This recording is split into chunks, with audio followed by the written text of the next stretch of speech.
অবশ্যই এই মুহূর্তে সরাসরি সিঙ্গুরের দিকে নজর রাখতে হচ্ছে, বিরোধী দলনেতা কি বলছেন শোনাবো।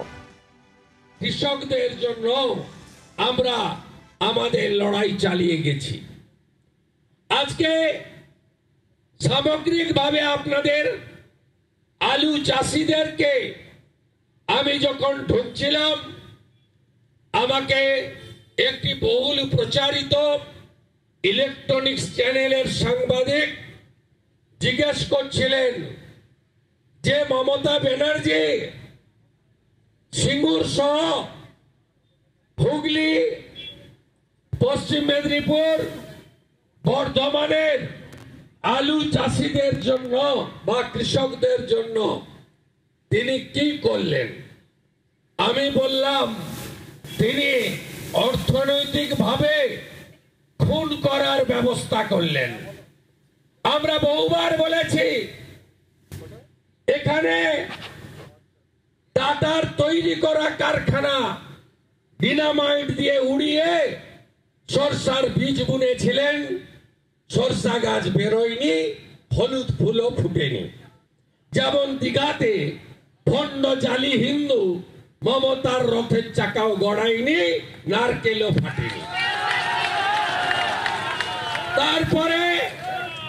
তারপরে জেসিপি মেশিন দিয়ে খুঁড়ে মাছ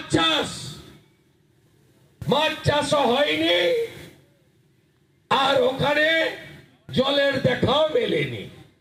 নেই, পারবে না, কারণ গোটা পৃথিবীর মধ্যে শিল্প প্রতিষ্ঠান হিসেবে ভারতীয় কোম্পানি টাটা তাদের সৎ পথে উপার্জিত সমস্ত রড, সিমেন্ট, পাথর ওই জমির সঙ্গে মিশে গিয়ে জমির সম্পূর্ণ নেচার পরিবর্তন হয়ে গেছে। উন্মাদ মমতা ব্যানার্জি। কেন উন্মাদ বললাম, অন্যভাবে নেবেন না।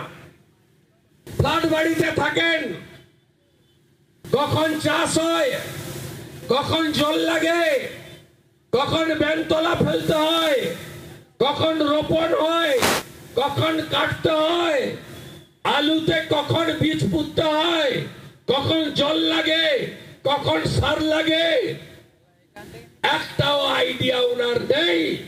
তাই গায়ের জোরে সিঙ্গুরে তিনি যা করতে চেয়েছিলেন তা সর্বৈব ফেল করেছে। আমি মনে করি প্রয়াত রতন টাটার কোম্পানি তিনি দয়া করেছেন মাত্র 766 কোটিতে ফয়সলা। রতন টাটার কোম্পানিতে যদি আমি কর্মচারী থাকতাম, আমি পশ্চিমবঙ্গ সরকারের দুটো খানটা মুড়ে 2000 কোটি টাকা আদায় করতাম। দিতে হবে, পালাবেন কোথায়? 766 কোটি দিতে হবে। সবে তো সকাল, এখনো বিকাল হয়নি। দিতে আপনাকে হবে। আপনারা আলু চাষিরা, আমি এসেছি যখন হাতে কাগজ নিয়েই এসেছি,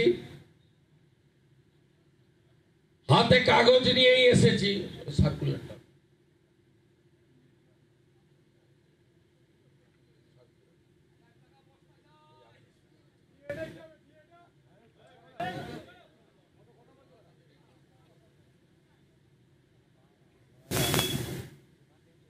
এই সার্কুলারটা দেখুন তো। ফেব্রুয়ারি মাস 2025-এর 15 টাকা কেজি দরে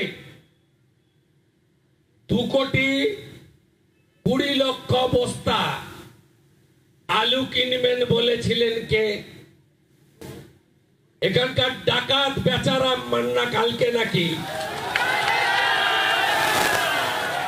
শোভনদেব চ্যাটার্জিকে নিয়ে আসছে। বিজেপির পতাকা না রেখে আলু চাষিরা এসে জিজ্ঞেস করবেন তো আমি কপিটা সঞ্জয় দাকে দিয়ে যাব যাওয়ার সময়। দেখুন government of West Bengal agriculture marketing department February 25, 2025 15 টাকা কেজি দরে 2,20,00,000 বস্তা আলু কিনবে পশ্চিমবঙ্গ সরকার সাবসিডি দিয়ে। লোক দেখানো কয়েক হাজার বস্তা কিনে কাজ শেষ করেছে।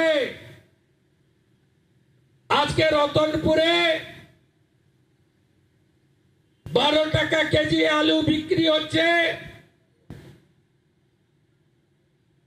কেটে কুটে কৃষক পাচ্ছে 8.5 টাকা।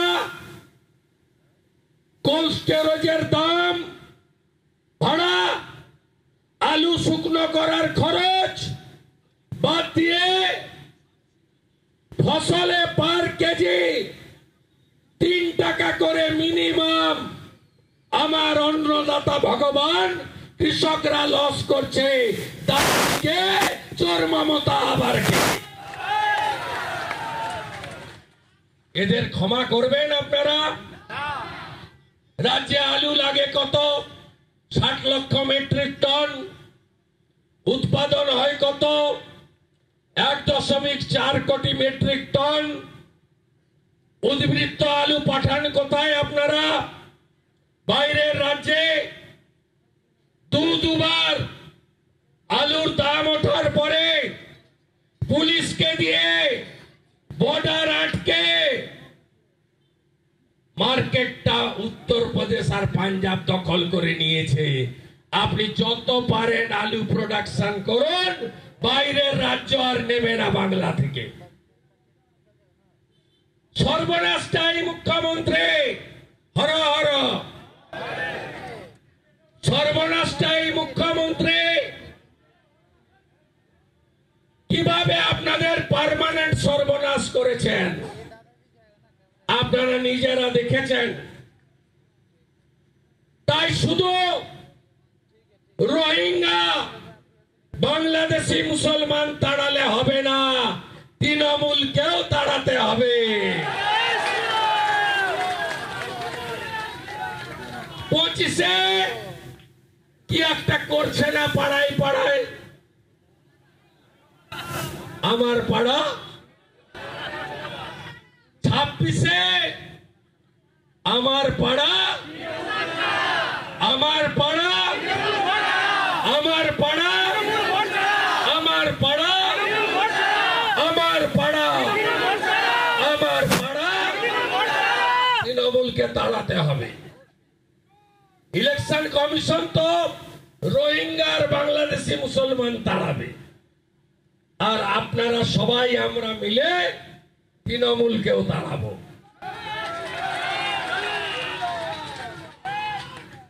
গোটা ভারতবর্ষে নরেন্দ্র মোদীজির সরকার বাংলার আওয়াজ, বাঙালির আবেগ, জি 24 ঘন্টা।